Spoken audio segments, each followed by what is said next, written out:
Welcome to the Extra Time Podcast, where you'll hear sports stories you might not have heard about from people you might not have heard of. Let's get into this week's show. Hello all, a massive welcome once again in to the Extra Time Podcast. We are absolutely pumped to have your company once again.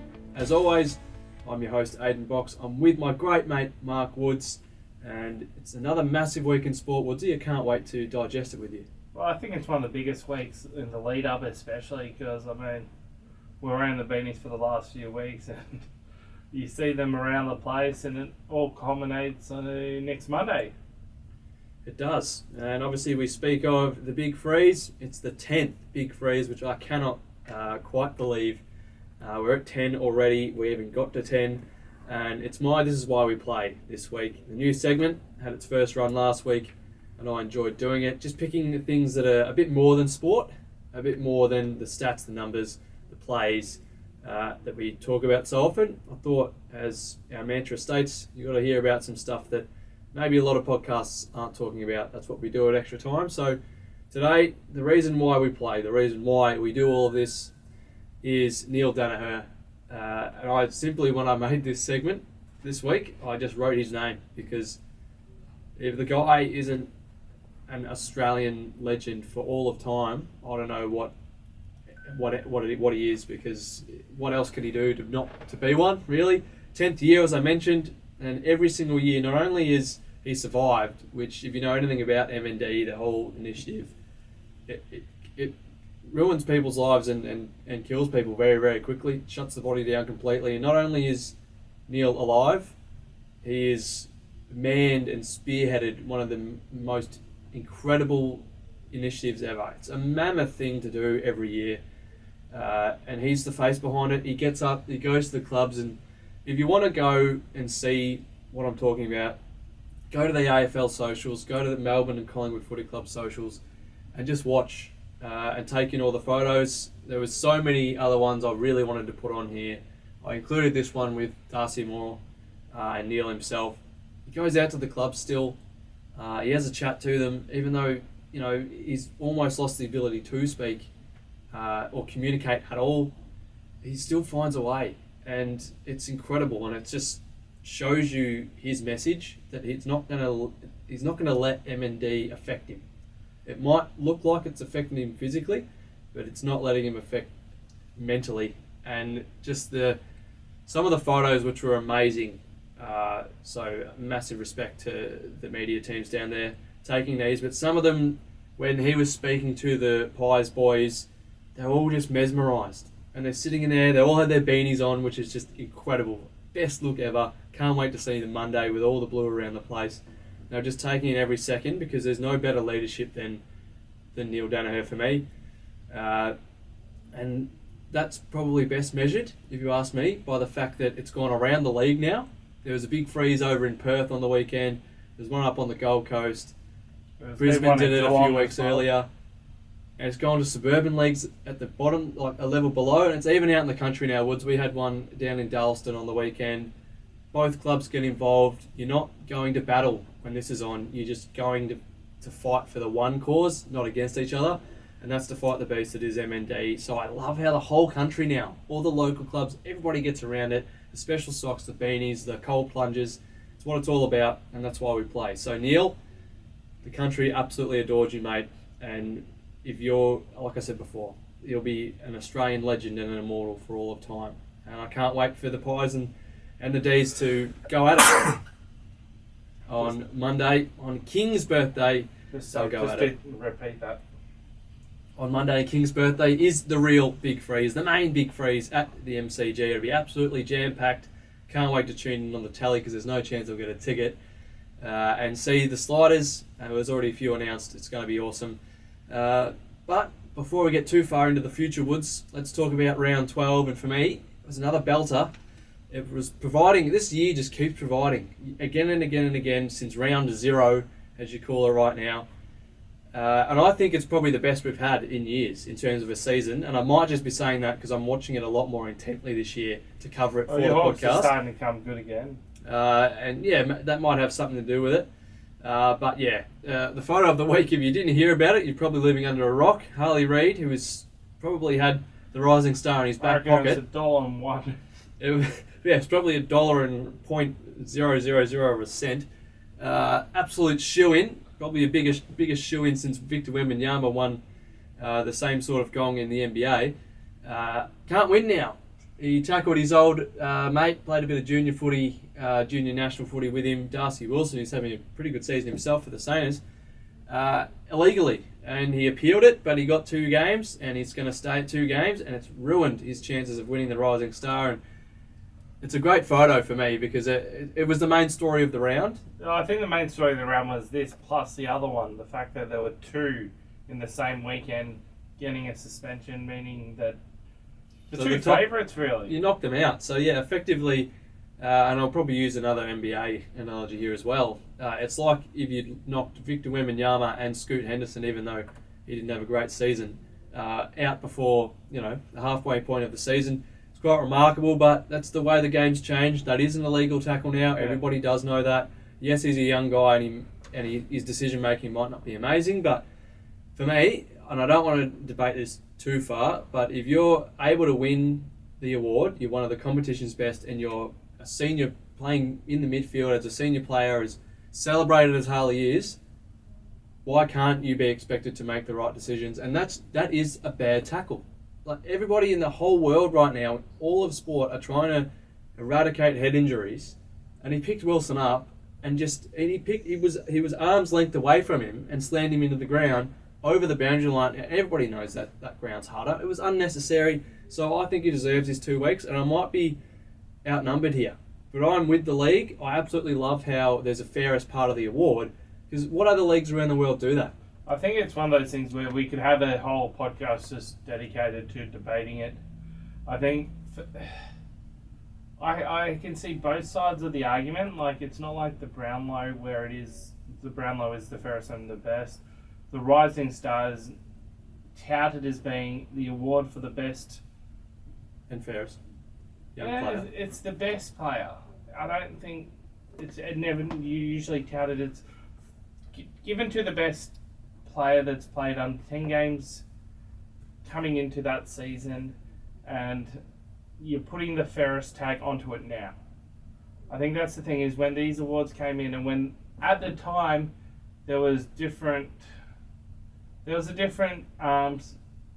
tribunal system in place. So I was listening to the radio, could have been today, and it wasn't just in relation to this, but it's like the careless and then the intentional factors into a suspension weren't actually part of it back when the Brownlow medal rules of fairest and best, and if you get suspended, you're ineligible, came into play.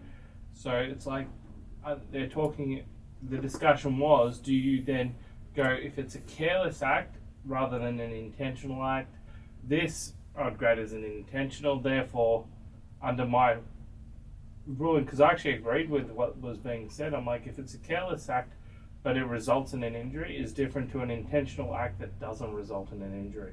I just want to put that out there now. So this was an intentional act, it didn't result in an injury, therefore I think he should be ineligible, rather than a careless act where it results in an injury.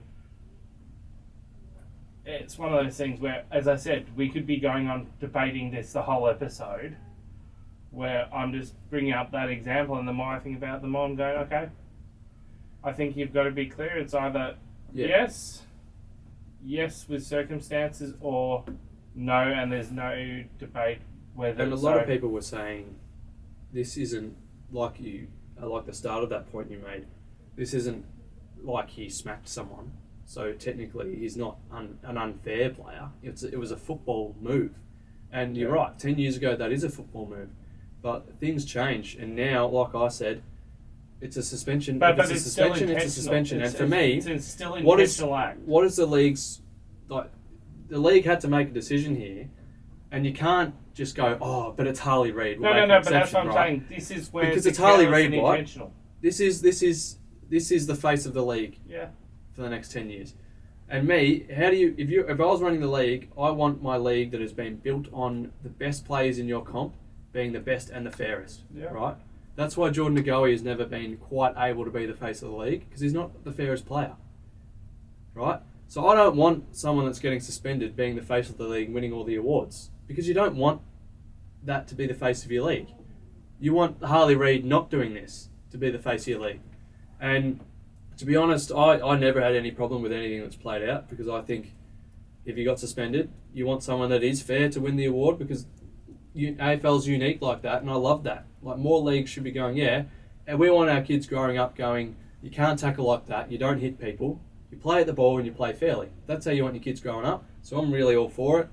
The Sam Darcy one... This was careless contact, okay? No, I just had to research to say I would have considered this to be intentional because of it. Yes, it's a football action, but I mean, your intent there is to tackle. You're doing a sling tackle. I don't see a sling tackle as being careless.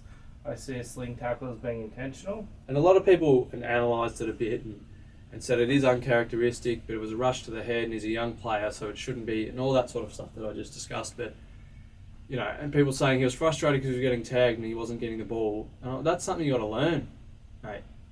Like, yes, you're not going to have massive games every week. Sam Darcy's one I had a bit more problem with, like I said. Not because of it's going to ruin his chances, but, yeah, his one was, again, didn't cause Maynard any real injury. He ran up a bit late to a contest, hit him in the back in the air, smashed him to the ground if he didn't see it. But, yeah, I think it's a great look to say we want our kids growing up looking at the best players in the league, the award winners, going, okay, I want to play like them because they're fair and they're good, but they're fair and they don't get suspended. And I know that's hard, but Harley will learn that. And it's not like it's going to ruin his career. It might just cost him a bit of money. But that's the photo of the week. Going into the recap, just quickly, obviously it started on Thursday night. It was a great game of footy. It was really close all the way until the last quarter when Patrick Cripps was back to his absolute best and just letting everybody know that, hey, I'm finally 100%, I'm looking 100%, and I could actually probably win my second Brownlow if I try hard enough this year. Oh, and by the way, he's got one of the best running mates in the comp you could possibly have. Sam Walsh, for me, and I know that we've given all our great Carlton mates a bit of stick across the way. Shout out to Baggers Chat, Jack Speechley as well, and Samo. But for me, Cripps and Walsh they just are, and I say this wholeheartedly and honestly, two of my favourite midfielders in the comp to watch, because since day one, Sam Walsh has ran both ways all day, to the point where there's like, what's an endurance animal? Like, cheetahs wouldn't run as far as they'd be gassed. They would fall over and cark it. Sam Walsh runs so much distance in games to defend and set up plays for his team. He is one of my favourites. That is what a midfielder should do. And I absolutely love watching him. He was mega on the weekend. And Paddy Cripps, I mean, the other sort of players that I love, blokes just go, all right, jump on me back. I'll take you to the 4 points. 2 goals in a row to start the fourth, set the tone, got the Blues a huge win over Port Adelaide, who are still unproven Woods.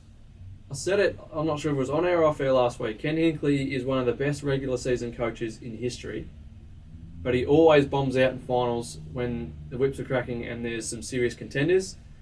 And he's got such a bad record in seasons, easily taking care of teams below and then struggling against teams around on the ladder. They've done it again. They still need to prove that they can win those sort of games. And that was at home as well. So a big result for the Blues. I reckon they'll go really deep, as I mentioned last week. Got them in the 4 at the end of the year.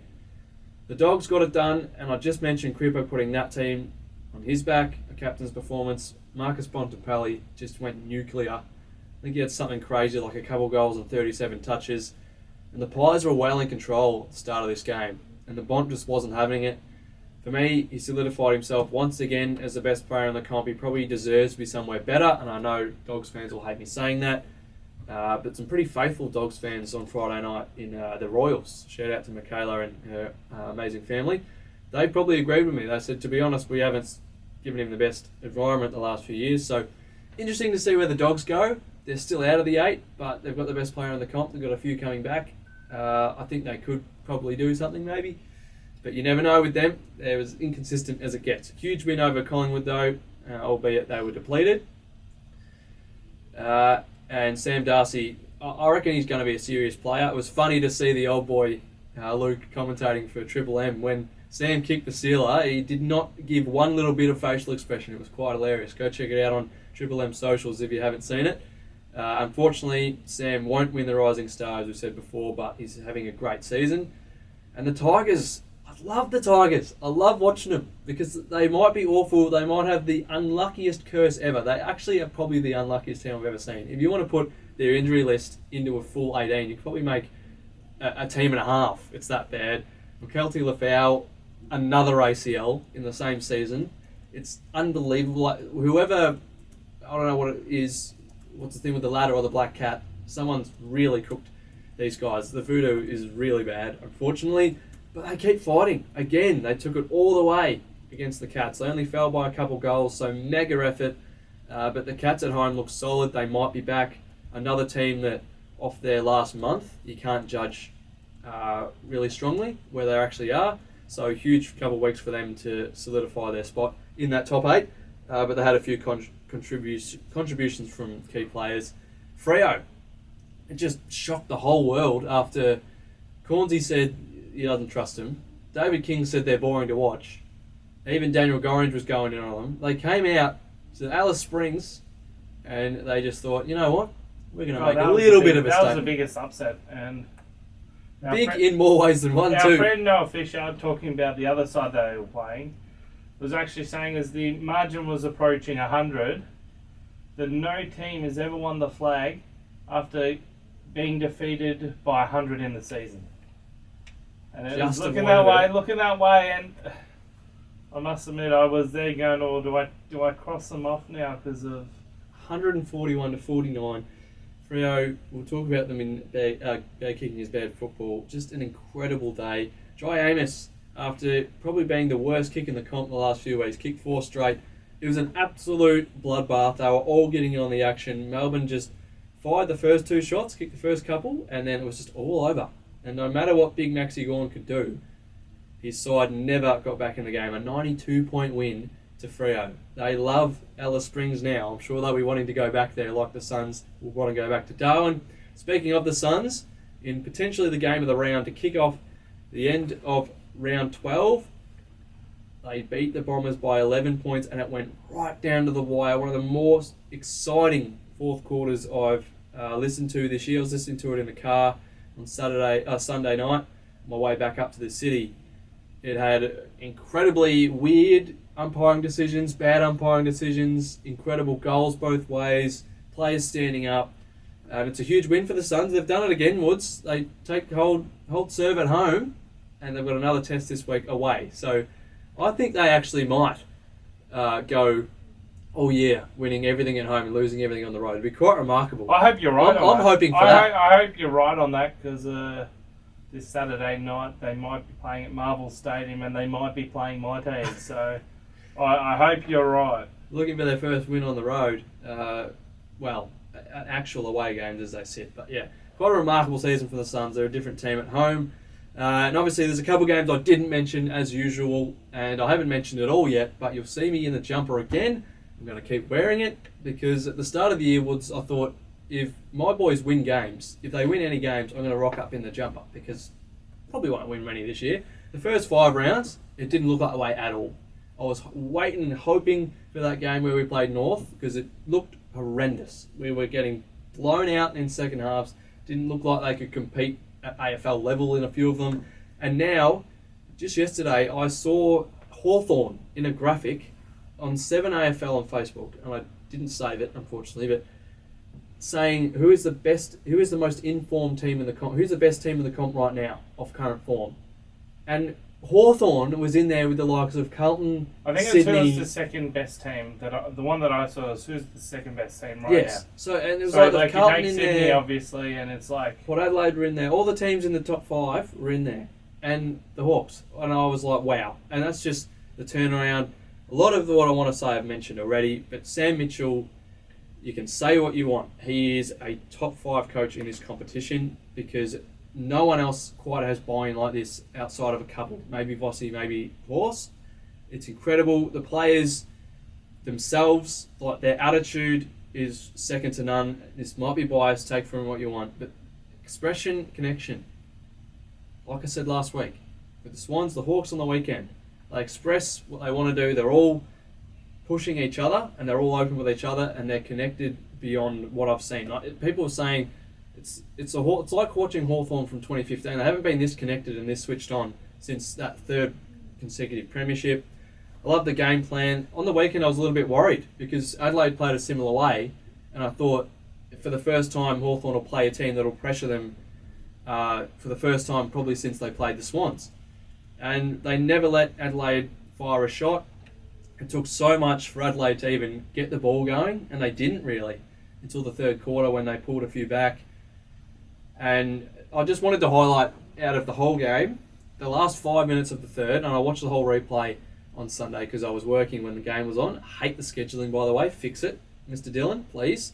Shouldn't have games on Saturday afternoons. Everyone's at the local footy. Anyway, I watched that last 5 minutes of that third quarter specifically, and I actually turned it on and watched it for a second time because the whole crowd, the sound of the crowd. I mean, we're not talking like wasn't anywhere near a massive crowd that they get at prime time. Like, we're probably only talking about 30 or 40k, 50 if you're generous. Sounded like grand final day on every single bounce of the ball on the ground, every single bump, every little contest. Adelaide were freaking out. It was like they were in fighting for their lives at points. Ball would go over the boundary line, the crowd would go crazy, like Hawthorn had just kicked their 10th straight goal.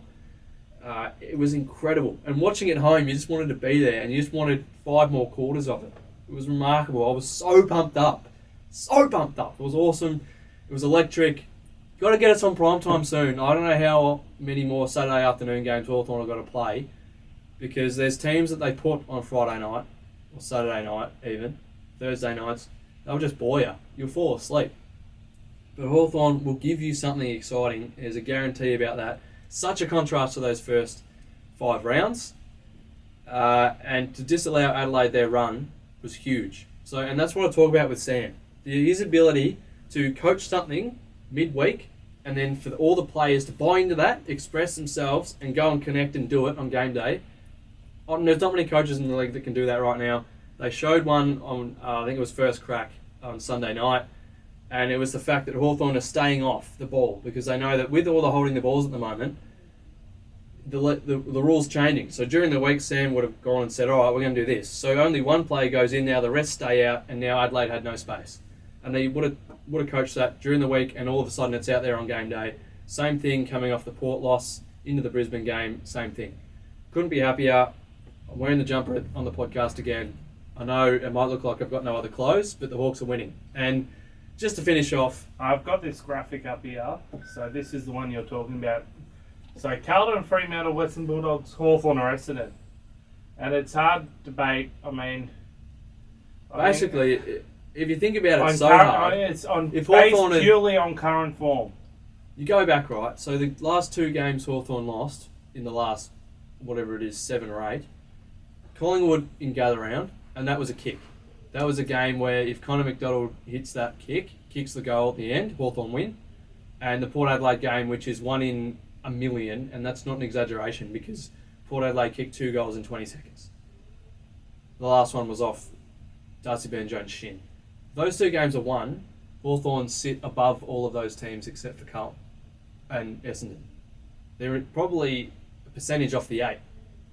So that's a testament to the comp, but a testament to Sam Mitchell and all of the boys and the whole club for turning it around so much. But just wanted to go back to that last photo, and I'll go quickly over this because of time and also because if I talk too much about him, I'll probably get emotional. But Jack Gunston played 250 on the weekend.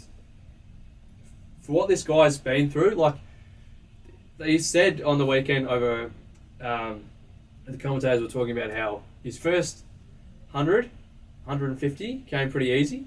3 flags, came over from Adelaide, kicked a lot of goals, played in a team where the service was pristine.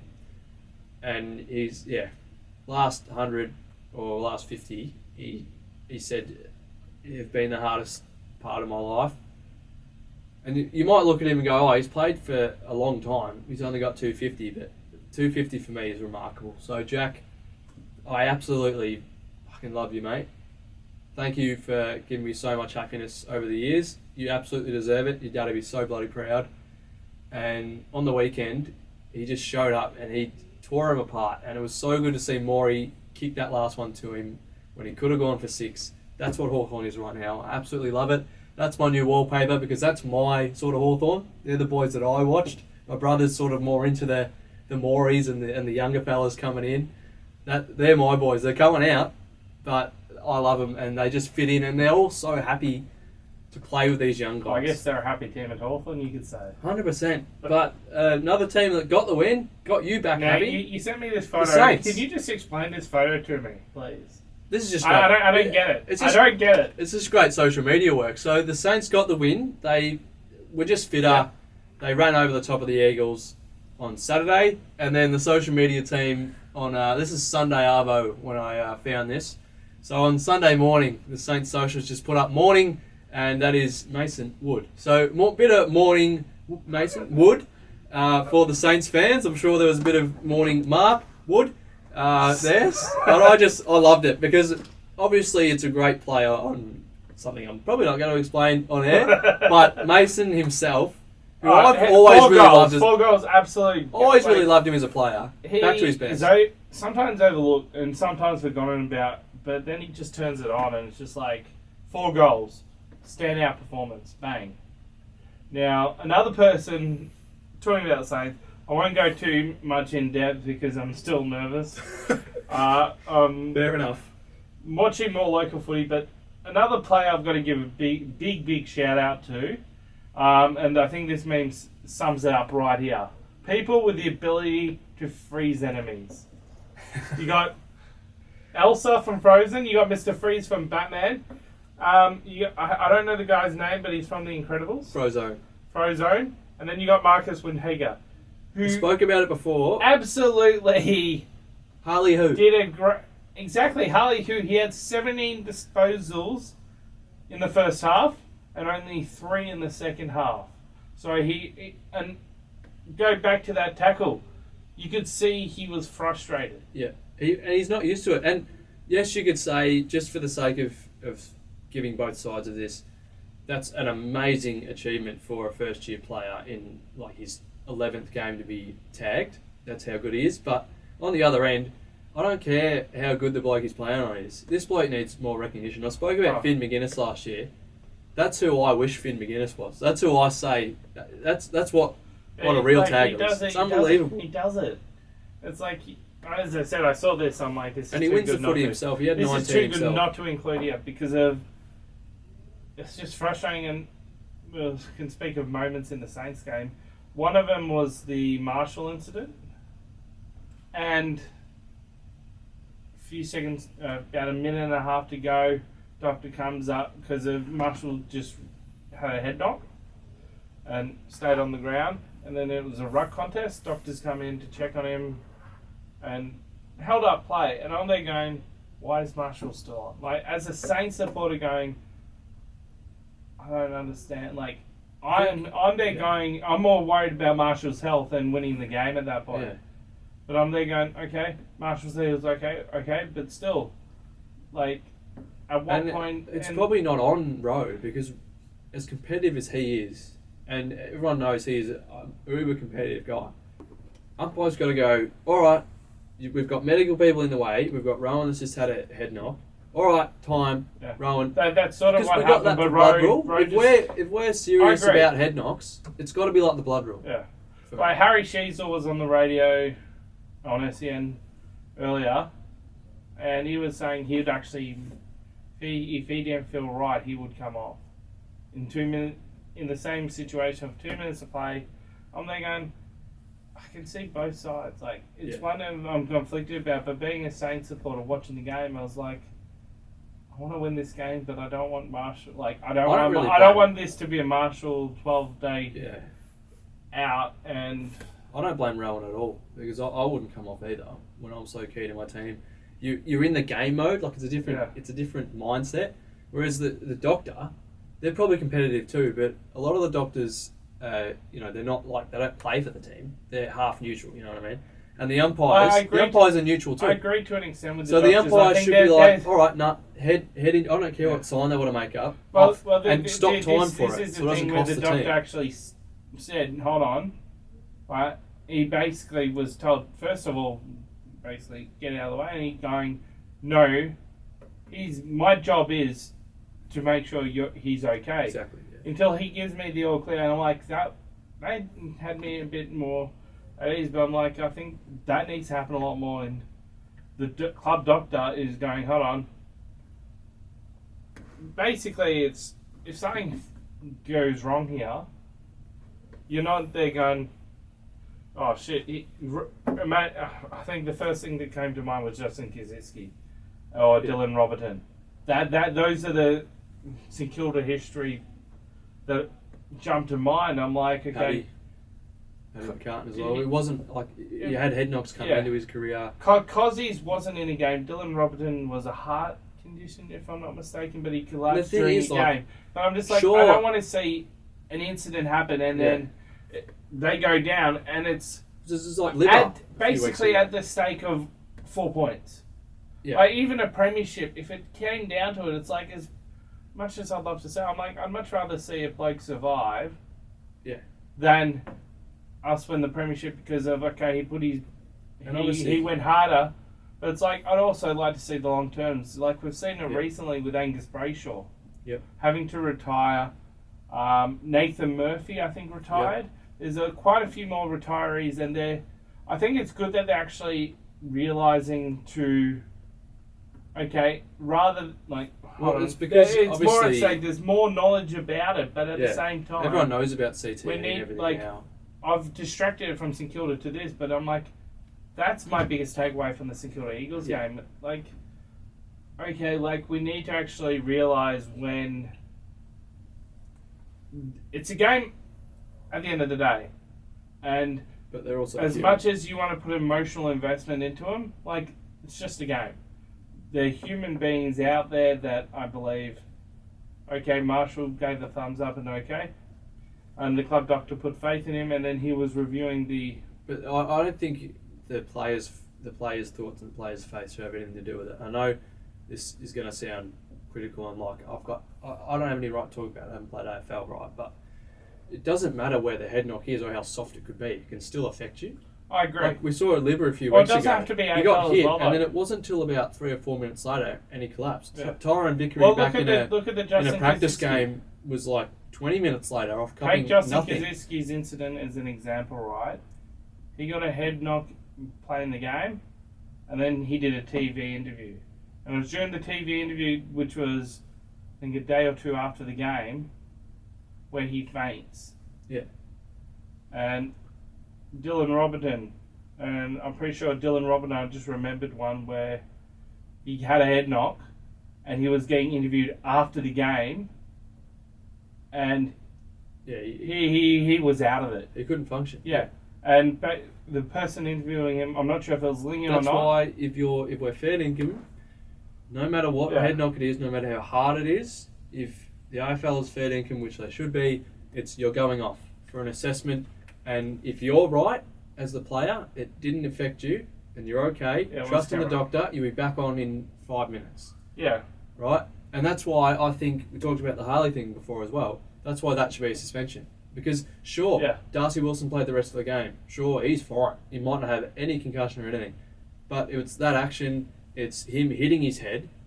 If we're fair dinkum, Wilson probably has to come off there, which I'm not sure if he did or not, probably did. And yes, Harley should be suspended.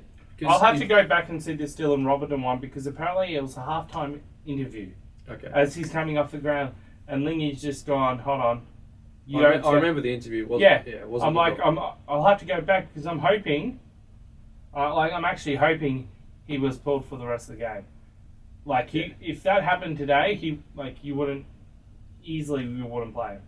But I think that's my biggest take on the Saints game, and good to get the points. Not to take away from the win, but I'm like, I'm nervous. I was at local footy. I wasn't. Yeah, and focus on the game entirely until again. See, until later. fixturing horrible. Anyway, that's another rant for But another day. we're not gonna moving bore you. forward. We're going to talk about some more happy stuff. It's time for my boy of the week, and I don't think this is rocket science. I don't think you'd have to know anything about myself, Hawthorn, or football to know who it is this week. It can only be one man, and it is the man that stands barely. I don't know how tall he is, to be honest. It's definitely under 180 centimeters, and I don't want to disrespect him. But he kicked 5 goals. He's the smallest man in the forward line. He kicked 5. He was also involved in 12 of the Hawks' scores, and he had 27 disposals on the side, and probably a fair few tackles as well. It's the best small forward in the comp. We had the best small forward of all time in Cyril Rioli. Now we've got the best one in the comp right now. It's Dylan Moore, and again, he is on the Boxy's Boy of the Week podium, and there is simply not a single other player like him in the comp. Because and the best I've ever heard anyone describe him was a few weeks ago when I think it was Kingy or Dwayne Russell said that he's the best pound-for-pound player in the comp. There's no truer words that have been spoken this year. But what this guy does, like, he has a massive gash on his cheek. You have his head split open. He'll keep going. He burrows in. He takes high marks. He lays tackles, and he's a leader. So obviously we've got James Sicily in defence and Jarman Impey and all those leaders down there, which you've got to have in defence if you ask me. And we've got some pretty good leaders in the midfield, but this fella, just like the way he pushes this team to go further and the energy. I don't think there's too many players in the comp that give more energy and know how to express themselves to lift their team like Dill does. And his performance is remarkable. 5 goals won. You could have had 6. He passed that one off at the end to Jack Gunston, which I think is his best player of the day. He just ignites this team. And yeah, like I said before, he has to be All-Australian because there is no player doing what he's doing, and there's no player like him in the comp right now. He's so unique. Absolutely love the bloke. Thought about getting another number 13 jumper. I've got a player issue, a match worn for him a few years ago. Thanks for that, Fish. Him and Moria, obviously, mates. So good to have both Fish and Dylan Moore in my life. I want more. Give me more if you ask me, Woods. But he's my boy of the week.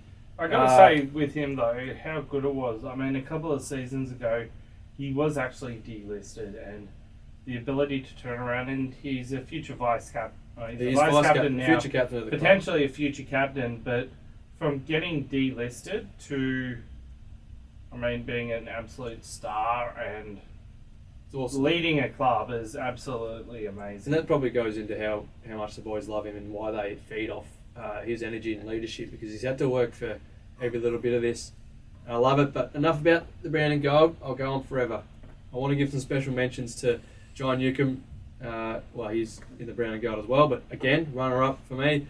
But Marcus Bontempelli, Paddy Cripps and Matty Rowell, as I said before, just lifted their teams at the time when things were right on a knife's edge, and their performances were just superhuman. So I had to mention them all. Bad luck, couldn't quite pip Maury, but honourable mentions nonetheless. So it's time to go into Bear King is Bad Football, and this isn't actually a long segment this week because there was a few less games, but on the Wall of Shame, I don't think there's too much of a change. Well, I know what you've got, and on my Wall of Shame, it's very different to yours. My Wall of Shame is this. Nobody. I know you've got you put someone forward, and I looked. I'm like, it's not too bad. I mean, considering that it's an away game, 11-14. Almost had him up there, but I thought, no, you know what? I think this is the first one. It might be the fact that there are a few buys, but I just haven't got anybody up there. Well, I've still got the Dogs on suspension, obviously, because of what they did a couple of weeks ago. Pretty annoyed about that one. The winner of Bear King is Bad Football this week is the Bombers. It was a massive game for them up on the Gold Coast, and yes, the Suns are a different team up there, and it's a fortress now. But the Bombers were second. They had so much to play for, like staying in touch with the Swans in first, really. Yeah. And the difference in the end was... They may have won it, but I don't think it was a Wall of Shame. There wasn't a Wall of Shame performance. They did win the award, though, this week. Yeah, you have to give it to someone. It was potentially the difference, and I have to give it to someone, exactly right. On the other end of the stick, welcome to the Hall of Fame. And this is a special one for me. Because this club, a couple of weeks ago, was a millimetre away from suspension. They were right on the edge, half a step already off the plank on the end of the pirate ship. They were going in. They were going into the shark-infested waters. They came out, they went in the middle of the country in the scorching heat against a team that had barely lost ever there for their home game away from home. 22-9, the Dockers. I mentioned Jai Amos before, kicking like an absolute dog, like a Western Bulldog. Came out, kicked 4 straight, and if people want to know why, they almost just ended Melbourne and took them down so convincingly. It's because they kicked 22 goals 9. They barely missed the target all day, and everybody got in on the act, and everybody kicked straight. It's amazing. Put them on the Hall of Fame. Yeah. Absolutely chuffed. And Woods, this is why I started this segment. To bully teams into kicking straight so I can watch football and not be pissed off. Well done, Freo. I'm proud of you. You deserve to go into the A at the end of the year. Can't argue with that one. But what's your game of the round? Because I've got a very contentious one. And I love to put the Hawks up there, but for me, it's got to be Saints-Eagles just for the excitement of that finish and the Saints being a bit nervous and the supporters being a bit nervous. Or Sunday night for me, I didn't watch it. Like I said, I listened to it. even but that, nah. the end of that game had horrible umpiring calls both ways, players going down and superstars standing up. But again, it's wide open this I week. think I'm going for a Friday night game, Collingwood Western Bulldogs. I didn't watch that one. Score at 3/4 time was 81-69 in favour of Collingwood. Wow. Collingwood did not kick another goal. Bulldogs put on 5. It was 5-1. Oh, wow. Collingwood only kicked 1 behind. I did watch the replay. So, like, that to me, I'm there going, Only the first half. For me, in terms of the game, I mean, I basically switched it off at 3/4 time. I'm going, I don't want to watch a Collingwood victory. I've seen a few messages in a group chat and seen the scores. I'm going, okay, I'll chuck it on in the last few minutes. And The older half Collingwood's reserves team couldn't get it done. They got a few injuries, but that's no excuse. That's worthy. Well done to the Dogs. There was, like I said before, there wasn't really any bad games outside of that massive blowout in the middle of the country. So well done to them. That's their game of the round. so moving on from the game of the round to the AFL Heavyweight Championship at Sydney. They had the bye. They come back with the bye, and they've got a pretty strong contest at the SCG on Sunday. Yeah, this is a massive round of football. Obviously, big freeze round, and we'll go over it shortly. But the heavyweight bout, the Swans go in having not played, but gone an extra win clear on top. That's how well they're going. And they're right up against the Cats. It's first versus third as it stands. The Cats' form hasn't been amazing. The Swans has been perfect. So I can't wait for this one. 3:20 on Sunday afternoon for the belt. And it's either going to be owned by a team in blue again, or the Swans will keep it once again. I've tipped them to actually keep it for the rest of the year. They're going that well. But I reckon there'll be a surprise later on in the year where, you never know once with the again, Cats either. I reckon Sydney will lose it, and then there'll be the hot potato on whoever beats them. Won't hold it for long. I don't know. I can't predict which team they'll be, but that's my prediction for the title. I don't want to put it too far past the Cats either, because you never know what they'll produce. They've got one of the best coaches in the league. They've got some All-Australian superstars. They've got Jeremy Cameron, the Dart, my favourite player. And obviously, when no one in their team gets 30 disposals, they don't lose. It's a really weird stat, but that is the stat. And they did win last week. They're in a little bit of form. Big trek up to the SCG, though, as you mentioned, Woods. And if for real, I think this is bigger, even though it's a heavyweight bout for the Swans. I think it's a lot bigger for the Cats, because they're trying to still contend and see if they can win the flag. And just on that, I don't think I've got too much change in my who can win the flag this week. Yep. I think Collingwood are pretty banged up, but I'm going to keep them on there. All those other teams are well entrenched in contention. The Dogs, for me, is still too much of an unknown to remove that. The Suns, a lot of people have said you don't, but I think you do have to win a couple away games to make it. So I'm not going to lift theirs either. And everyone else is well and truly done. I think the Hawks' start to the year has cost them. Well, I think for me, though, I'm going to look at mine, because the red tick is coming off, and there's going to be a red tick coming on. So the red tick coming off, Fremantle. Yeah, good The call. way they dismantled D's. The D's, and I've just gone the wrong one here. Is this... That's mine, yep. So, there we go. And the Lions with the red X across them. Just going through them again. Carlton, yes. Collingwood, yes. Essendon, still, yep.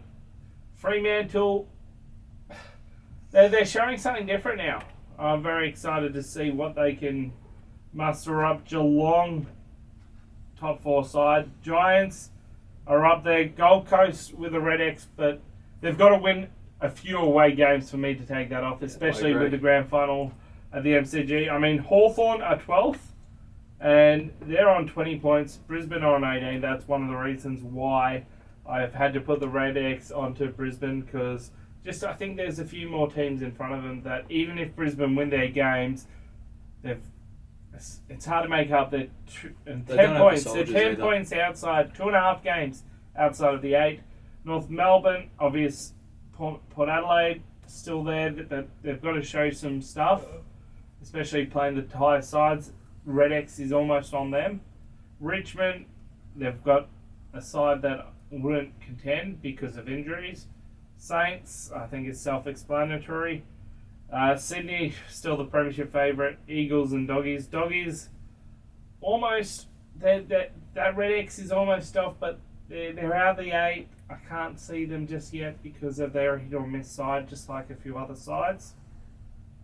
But that's my who can and who can't. So Fremantle get the red X off. I like that. Brisbane. I picked them to make a real run behind my good mate Caleb Strong, and they're really exciting midfield with Andy Brayshaw as well. Luke Jackson's starting to play some really good footy and making it work with Sean Darcy. And this weekend, another huge round, as I mentioned, there's another couple buys in the Dockers who get a bit of rest after that mauling and the power, but the footy still goes on. There's one less game, but I don't think it's going to be any less of a round. We've got the Crows and the Tigers on Thursday night at Adelaide Oval, and instantly when you look at this you go, oh, the Crows will probably win this easily, but the way that the Tigers have been fighting, you just never know. Yes, they've got even more injuries. You don't know what sort of side they're going to put out there. They might go with their reserves, who knows. But they might use the Hawks blueprint. I think they probably could. And really take it up to Adelaide, who just simply must win this game to keep any hope of a season at all alive. It's getting that desperate for them now after the loss on the weekend. The Dogs then host the Lions back at Marvel on Friday night, which is interesting. So the Lions played at Marvel against the Hawks, then had the bye, and then they're back at Marvel. So a couple of Melbourne games in a row for the Lions, just getting their practice in. They don't play there too often. And then Saturday, a triple header, and they're all got a lot riding on them because they're all pretty close in terms of ability in current form. The Hawks down in Tassie, the old Tassie Fortress in Launceston, host the Giants, and this is massive, and I'm very, very worried about this one. Not because we might lose it, but because we might win it. And if the Hawks win this game, Woods, the lid just has to come off, and I'm worried about that because I'm comfortable with it being on and just upsetting and just not expecting to win. It's very fun. So I don't know how I'd quite cope and act if we are to beat the Giants. It's a really even match because it is in Tasmania. So that'll be a ripper. Probably the first game where the Hawks have had even a little bit of favouritism in a long time. And then we've got the Salah Dweller game of the round. It's the Eagles without Harley Reid against North Melbourne, looking for their first win of the season. A lot of people have said they don't win this, they won't win at all, which is a huge call. But massive game there at 4:35 on your Saturday afternoon. Might even see my mate Jack Hutchison out there. Hopefully we do. Can't say whether we will or won't yet, but he kicked 5 in the 2s. So you hear about that later. Well done, Hutch. And then your Saints play the Suns, and this is huge because the Saints just need wins at this point. Their supporters, like yourself, I was there looking at your face, just worried. Just worried, sick at the moment, stressed out of your mind. No, I'm not really worried. And the Suns, sick. It's just they're worried sick because they can't win south of Queensland. I think that's more important about this game is can Gold Coast. This is the game that if they are going to win an away game south of the coast, this is the one that they have to win. It'll be an electric game too for us. Some two very quick sides. I think post this game, just looking at. Sorry to take away from the actual Saints versus Gold Coast game, but I'm more interested in the Sunday and Monday games because there is not a team below 11th. These are the games where you just salivate watching because these are the games where the contests are at. It's going to be massive. So make sure you tune in on Sunday, and then Monday on the day off, you have a massive day to take in. The last 3 games, as Woodsy said, huge. But first versus third, the heavyweight title match, Sydney and Geelong, into Sunday night footy. So not your Sunday twilight, Sunday night footy at the MCG in front of what will almost certainly be 90,000, because the Bombers and the Blues go head to head. It's second versus fifth. And they hate each other. Their fans hate each other. They both say that they're awful and they can't contend. It's going to be massive. Are the Bombers the real deal? Are Carlton just going to dismiss them? It's going to be massive. And then obviously the big freeze, the 10th running King's birthday, not Queen's, King's these days. Rest in peace, Lizzie. Collingwood and the D's, and this is huge as well because Collingwood are depleted. They're not themselves. But then Melbourne got absolutely pantsed, so you just can't pick that one either. Enjoy round 13, I know I will, starts on Thursday night, like I said. No Dustin Martin. He wants to play his 300th against the Hawks in a loss. Well done to him for saying that, making that happen. So hopefully the Tigers can get it done and throw it back in his face. But that's enough footy. Like I said, take in round 13. It's time to talk a different sport, and that sport will be basketball. Because just like footy, the NBL next season will kick off with their own gather round. It's going to be called Hoops Fest. It's going to be in the West. I think we spoke about this last week or the week before about it. Looks said to be awesome. And, I mean, if you can get a chance to go over there, you're going to see a few good games of NBL basketball.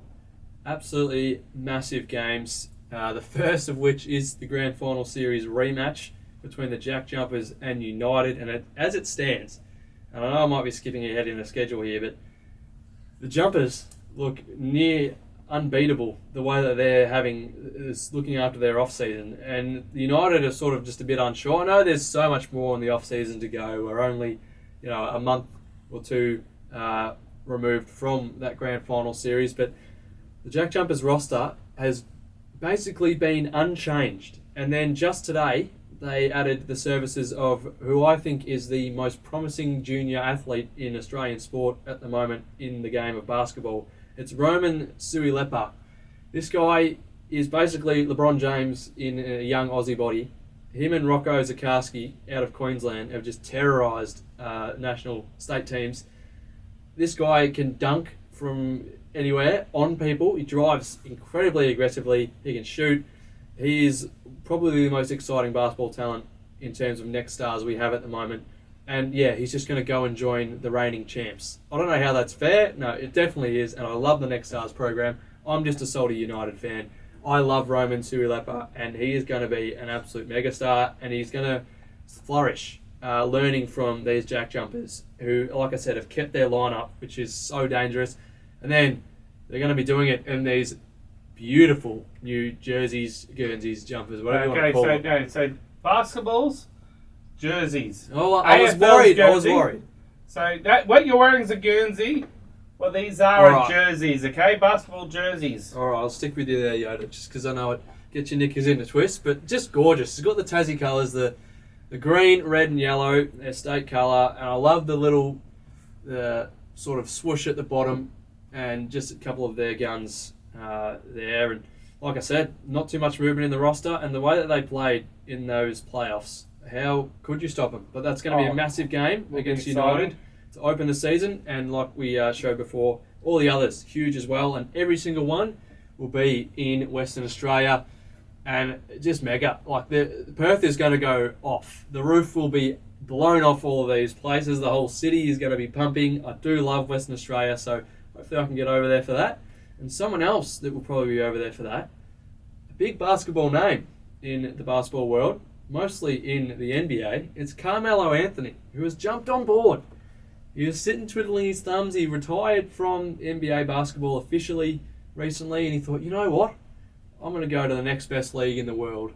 I'm going to go down to Australia. And he has decided that he is going to play a massive hand in that Next Stars program, which I mentioned Roman being a part of before. Rocco himself, obviously another notable name, was a Next Star as well. We've got countless others, a lot of them in the NBA at the moment. And it's great to have an NBA superstar of Carmelo's stature. on board. And obviously, if there is an expansion team, which is a big talk in the league at the moment, Carmelo is a massive player, and he said he's interested in buying one of those and being a part owner. So it's great to have Melo on board. And if you've followed the socials or you've been across the basketball media in Australia recently, the last couple of days, he is really pumping us up. He's saying it changes your life, the NBL. It is the best place to come if you want to push your basketball career. So we're pretty grateful of him. I love watching Melo as a player, but he's a great man as well. Great to have him on board.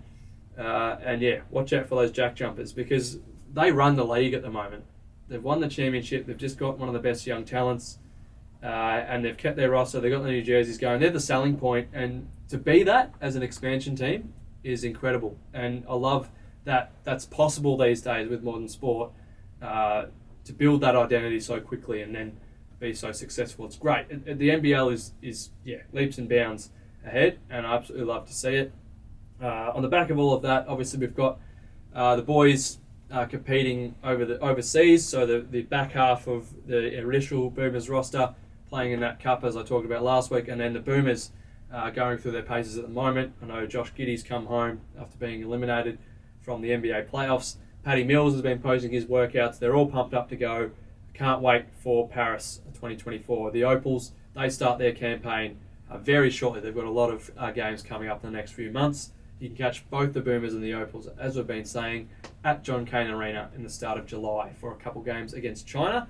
That's going to be massive. And I'll talk more about basketball and Aussies around the grounds. And before that, we're into cricket because there's something pretty big that has already kicked off, but for Australia, kicks off tomorrow, or today as you watch this, Thursday the 6th of June, against Oman. It is the T20 World Cup, and it is in the United States and the West Indies. All the Aussies games will be around the West Indies, I'm pretty certain. But it's great in the lead up to see that Australia linked up with Uganda. So there's obviously a lot of teams in the T20 World Cup that sort of try and qualify, play a few qualifying games. Either Canada, Uganda's one of them. There's plenty others that I haven't mentioned, but it's great to see the Bison, our national skipper, link up with the few Ugandan lads. It's great to see these countries giving their all in cricket. Obviously, the European League's going quite well. It's great to see these African teams coming into the national competition, one of the biggest national cricket competitions.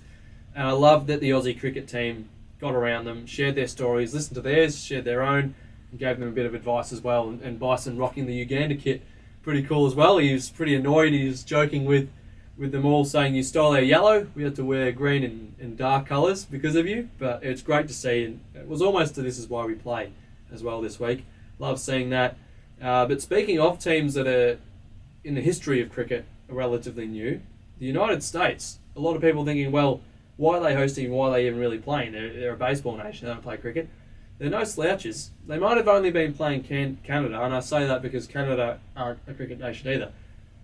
But they got an easy win the other day, and it was behind a fella named Aaron Jones. And I saw this graphic, and I thought, is Chris Gale still playing? But it wasn't about Chris Gale. It's about Aaron Jones. In his 94, which was off, I think, 40 rocks, by the way, he hit 10 sixes for the United States. So not something that Americans probably would have been expecting to see, one of their national players on a cricket record graphic. But he now stands with Chris Gale as the only players to hit 10, I think, at a tournament. So that's quite remarkable. Chris, firstly, for doing it twice, we know how good he is, the universe boss. But then Aaron Jones for the United States at their home T20 World Cup. Congratulations to him. It might be a little bit skewed, as I said. We might be starting to see this because a lot of teams are from nations that are new to cricket. So we might be seeing some established players making big scores, but still not easy to do whoever you're playing. So well done to him. Also, on American cricket, they've got the Major League Cricket is what it's called. That started running, I think, last year or the year before. And our good friend Jack Speechley's team, the San Francisco Unicorns, have made a big signing. This fella, Woods, he sneaks onto our cricket segments every single time we do one. He just decides, all right, extra time's talking cricket, I've got to do something. So Paddy Cummins is the man I speak of, and he's just signed a mega 4-year deal with Jack Speechley's San Francisco Unicorns. So if you want to watch some Major League Cricket, watch the Unicorns, you'll see Pat in action. And it's a good signing too, because he is in great form with the white ball at the moment, coming off a great IPL for the Sunrisers. So well done to Pat there. Hopefully he goes well with the Unicorns. But the World Cup itself, obviously all the pundits, all the professionals, all the experts, as you could call them, had their tip. I thought this was pretty interesting, Woods. Australia's not on all of these. Only the top two.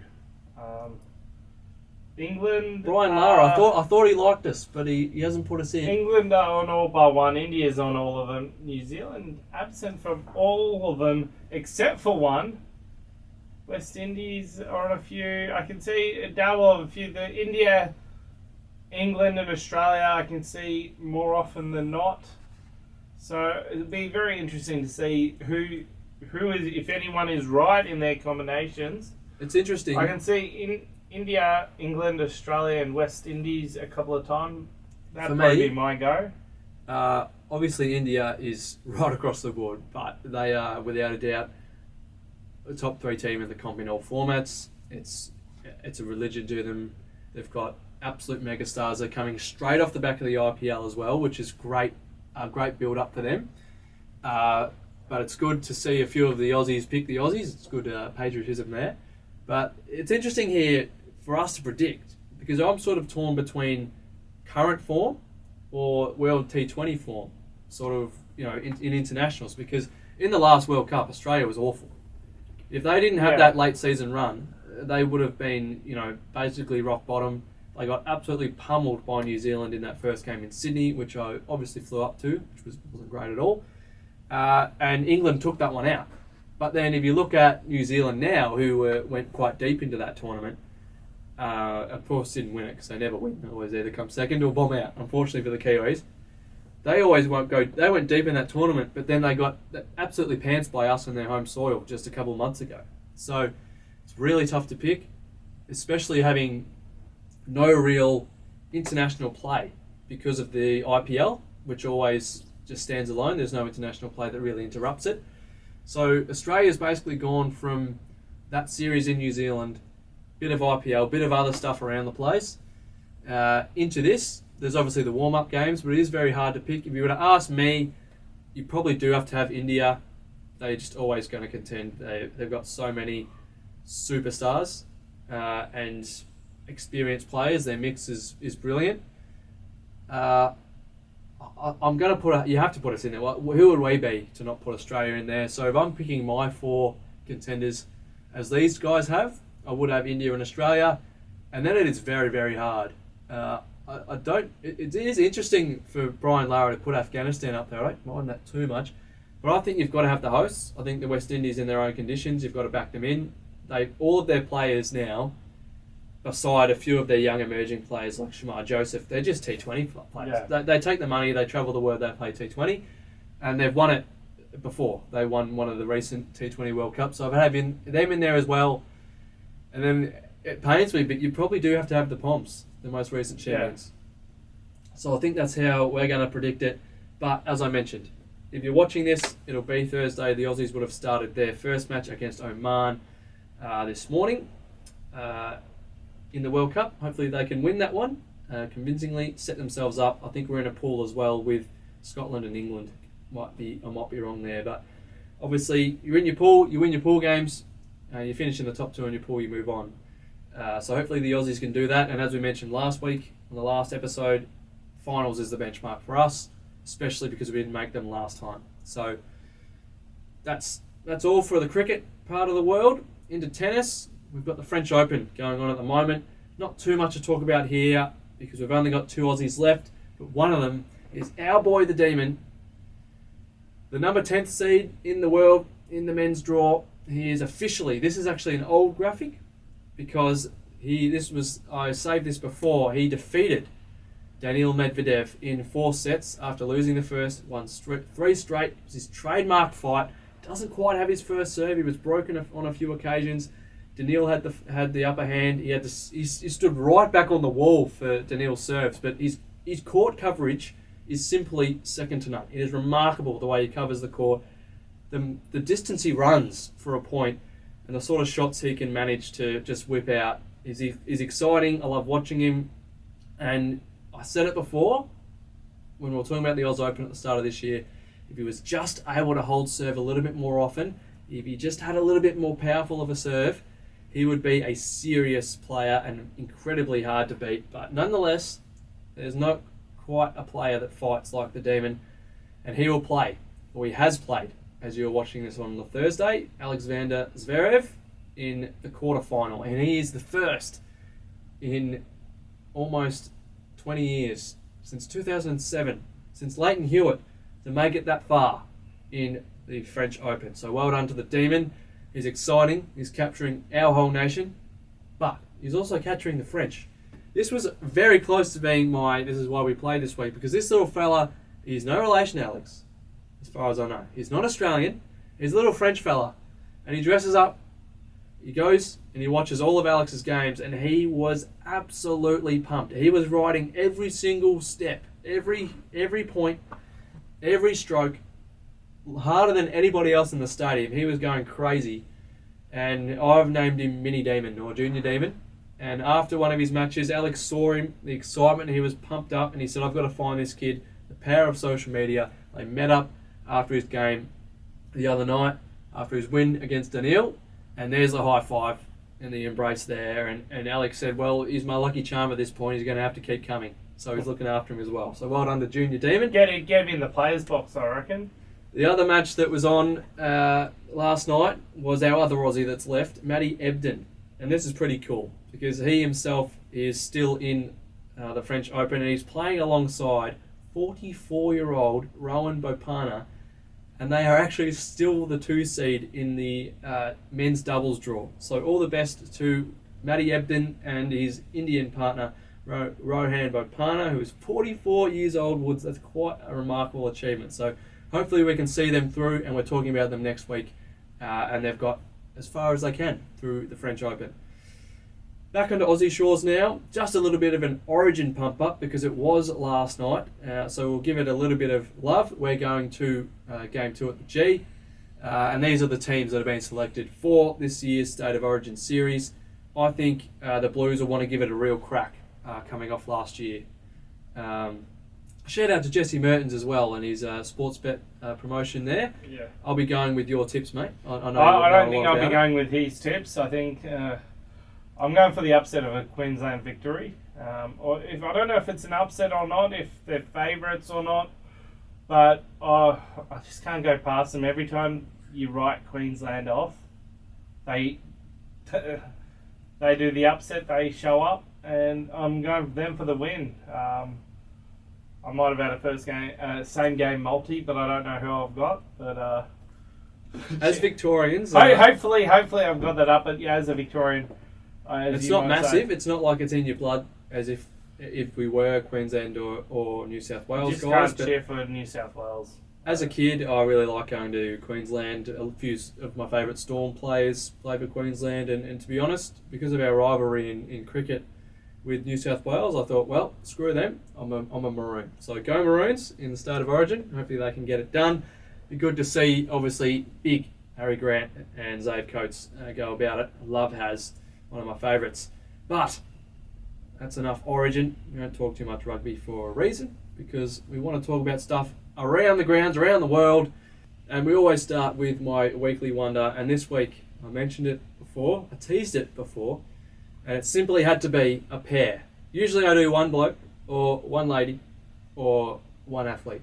Today it had to be 2 because we have a chance to have 2 more Aussies get a bit of jewellery and become NBA champions, which doesn't happen every day. Tomorrow, on Friday morning, Australian time, they will play Game 1 of the NBA Finals, the biggest professional basketball tournament really in the world. In terms of a league, and they are on the Dallas Mavericks. Of course, they got through to the finals by defeating the Timberwolves, thanks, you could say, mostly to their superstar duo of Kyrie Irving and Luka Doncic. But these 2 lads, Dante Exum and Josh Green, the 2 Aussies off the bench, just putting in minutes that would be invaluable to anybody in the world. Joshy Green coming off, just playing with immense energy, using his big frame to come up with steals, just play defense with his, in people's faces and not letting them through, affecting the passing lanes. And then he's a great shooter as well, and I'm sure his teammates love playing with Big Joshy. One of our best exports he is. He's doing it brilliantly. I was pumped up watching the last game of those Western Conference finals, because the way he pumps the team up off the bench, but then just plays his role superbly. He just plays in behind Luka Doncic, and he's not the star, but he doesn't need to be, because he's a big body, and on both ends of the floor, just getting it done the way, really to a T. And then, like I was saying off air before, Dante Exum, he had to go away for a little bit. His career obviously started around Utah. He was pretty good around there.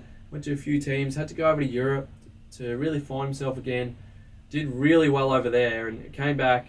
And for Dallas this season, when Kyrie Irving has needed to go to the bench, or they needed a bit of a energizer bunny in the point guard position off the bench, that's exactly what Exum has been. He's always had that explosion. He's had a few injuries. But it's so good, and I say that with my heart, to see Exum back playing the game he loves, because he was so good at it. He was such a promising, exciting player. So they're my weekly wonder. All the best to them in the NBA Finals. I'll be wearing blue and black and white. Not my beloved Lakers purple and gold, but for a good reason. We don't want Boston winning. We want some Aussies winning an NBA championship. So that's my weekly wonder this week. Just a little one. This could have gone in the local segment, but I've put it in around the grounds because Caleb Sarong has had a pretty big couple of weeks. Obviously, in that ripping draw against Fremantle, he was asked about extra time, and he said, "I wouldn't have got there. I was vomiting."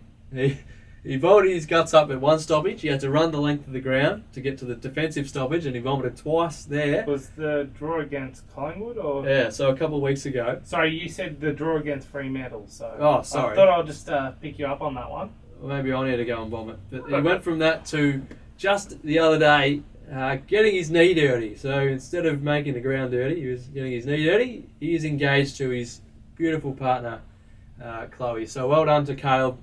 I just had to put this in because it's a pretty amazing thing. Put a smile on my face. I thought I had to put the contrast in from him chucking up on the footy field to him chucking up a few dollars and buying a ring and putting on his partner's finger. So congratulations, Caleb, on that. Over to the world of football or soccer, however you want to call it. And of course, who else would we be talking about than the Matildas? And they all got their tickets to Paris on the weekend. Just the other day, they played their final game in Oz, in Sydney, before they jet off to Europe. Played a few warm-up games, I believe, and then ripped their teeth into the Olympic Games. And the form that they are in the back end of our home World Cup last year, I'm sure they could go as far as they like. Obviously, it will cost us a little bit, being without the superstar that is Sam Kerr with a ruptured ACL. But I think with the team that we're sending over, we can do great things. A few big selection calls have been made, but with the Aussie pride behind them, there's a few superstars out there still, and I think they can get it done. So we'll be watching really closely. I think we'll be watching, cheering very loudly on that one. Into the F1 world, and there was no GP. We're between a couple at the moment, but there's been some big news. The driver market's been crazy this season. Alpine have dropped Esteban Ocon, which will come into effect at the end of this season, and that's news for us because the man in reserve at that team at the moment is another Aussie. Yes, a third Aussie. So it is likely, if they go how many teams do and put their freaky, superstar talented young reserve in when a player leaves, they might go with a cashy sort of former Grand Prix winner. There's a few of those in Bottas, a couple others. But if they go with their young star, it's Jack Doohan. And he is an Aussie, so we could have 3 Aussies on the grid in 2025, which would be huge. Obviously, the back end of that is Daniel Ricciardo, who still hasn't signed or still has his future up in the air.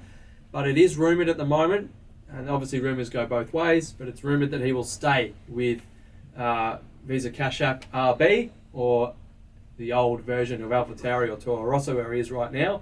So if he is to do that and Jack Doohan gets his seat, along with Oscar Piastri, we'll have 3 Aussies to cheer on at the Aussie GP next year, which I would be absolutely pumped about. If that happens, I'm going to have to spend a bit more coin and get in the grandstand, I reckon. But it's potential that there might be a bit of movement at RB with Yuki Tsunoda, Daniel's teammate, potentially thinking about leaving. It's rumoured that Yuki has basically been told you're not going to ever get a promotion, well, not ever, but you're not going to get a promotion to Red Bull Racing anytime soon. So he might assess his options elsewhere. He's having a very good season, so he's definitely worth a seat somewhere else. And Red Bull themselves have just locked in Sergio Perez until at least 2026. So Daniel Ricciardo's dream of heading straight back to Red Bull Racing this year or next is gone.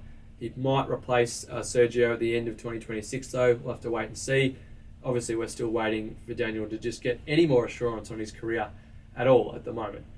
But that's around the grounds for this week. Just short and sharp, not too much going on.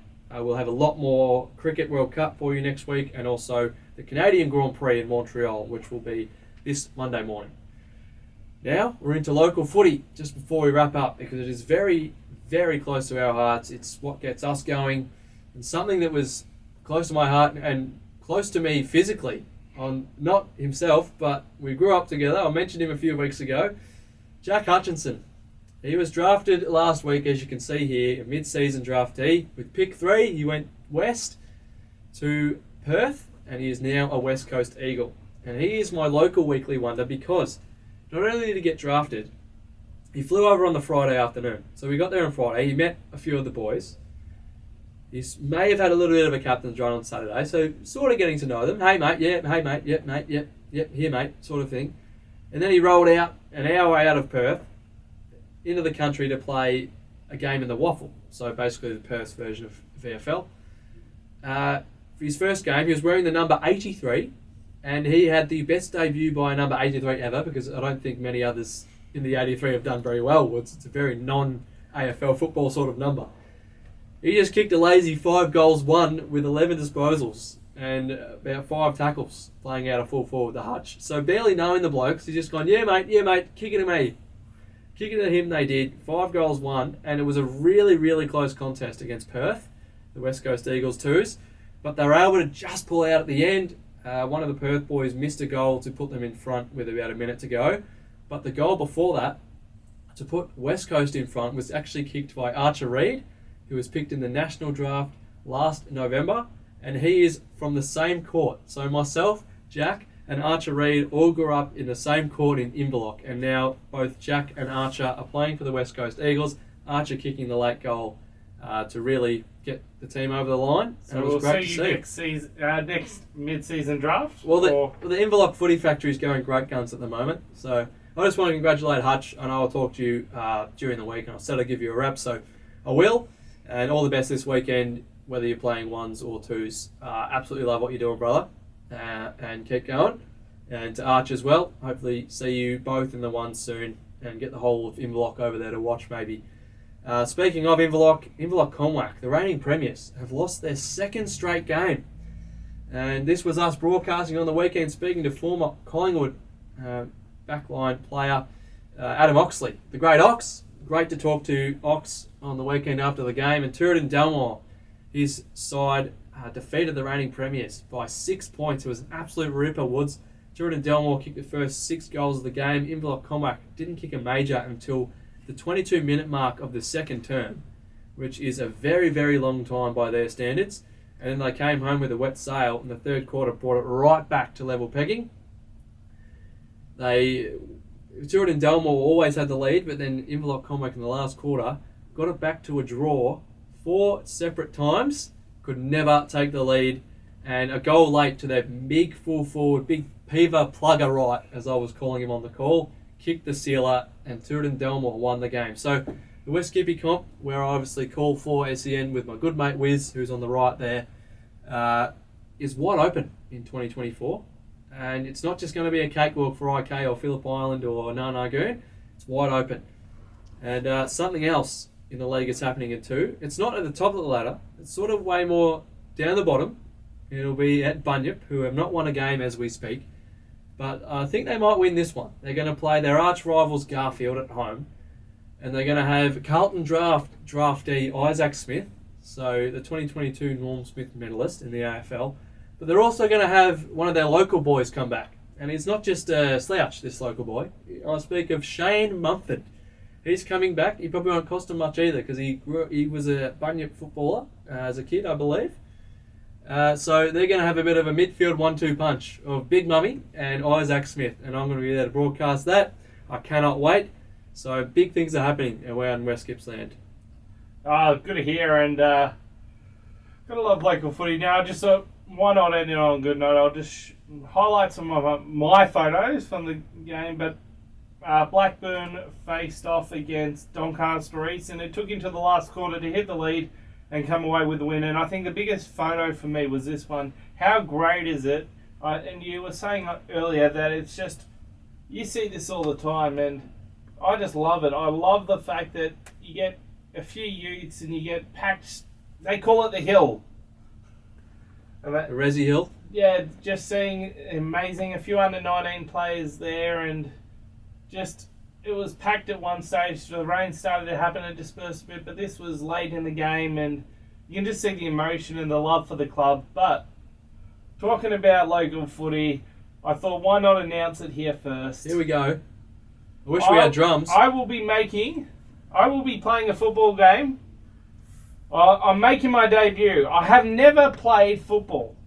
Can you believe that? The man across from me has never played a competitive club game of football in his 34 years of existence. So I thought, why not? I've reached out, and I will be making my club debut in July.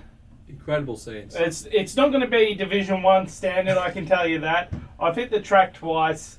I might have pulled up a little bit sore both times, a bit more sore last night, but I thought, why not? Give it a go, give it a crack. You know, something I regret is not playing junior footy and not playing footy, not being part of the football club. So I've joined up, and yeah, looking forward to that. So Get down watch there. out for that. There might be a few updates, and there might be a few photos come game day and a video coming out from it. But I thought, why not end it on this announcement? So, And to build anticipation, we won't quite tell you where and when or the details because you're going to have to keep watching the podcast. Tune in. Woodsy will give you more information, and make sure you get your backside down there to watch this man. He has never played a competitive club game of AFL football in his life. He's 34. I can't wait. Unfortunately, I might not be able to be there. I might have to pull some strings. I hear you commentate a lot. I might pull some strings and call the woodsman. Make sure you see the Yoda in action. But until then, take in all the professional sport, local sport, amateur sport around the world, and we'll be with you again next week. Until then, enjoy. See you later.